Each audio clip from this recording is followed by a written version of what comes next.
পৃথিবীর ইতিহাসে যত প্রাণী জন্ম নিয়েছে তাদের মধ্যে সবচেয়ে বিশাল প্রাণীটি স্থলে নয়, বাস করে গভীর সমুদ্রে, আর সেটা হলো নীলতিমি।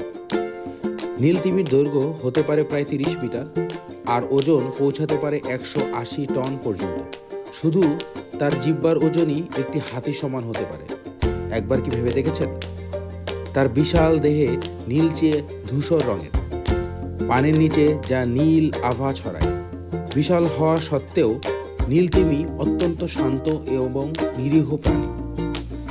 নীলতিমি বড় প্রাণী হলেও সে ছোট ছোট জীব খেয়ে বেঁচে থাকে, যাদেরকে বলা হয় স্ক্রিল।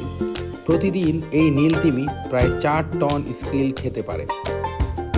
নীলতিমির ডাক পৃথিবীর সবচেয়ে জোরালো প্রাণীর শব্দগুলোর একটি শব্দ শত শত কিলোমিটার দূর থেকেও শোনা যায়।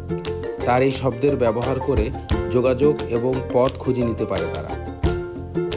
নীলতিমির বাচ্চা জন্মের প্রায় 7 মিটার লম্বা হয় এবং প্রতিদিন প্রায় 90 কেজি ওজন বাড়ে।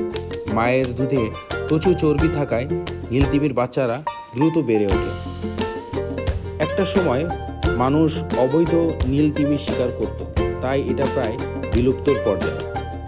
এছাড়াও জলদূষণ, জাহাজের শব্দ, জলবায়ু পরিবর্তনও নীলতিমির জন্য একটি বড় হুমকির কারণ। নীলতিমি শুধু একটি প্রাণী নয়, আমাদের পৃথিবীর জীববৈচিত্র্যের এক অনন্য বিস্ময়। এদের রক্ষা করা মানেই আমাদের ভবিষ্যৎকে রক্ষা করা। বিশাল সমুদ্রের গভীরে নীরবে চলে পৃথিবীর সবচেয়ে বড় এই প্রাণীটি, যার নাম হচ্ছে নীলতিমি।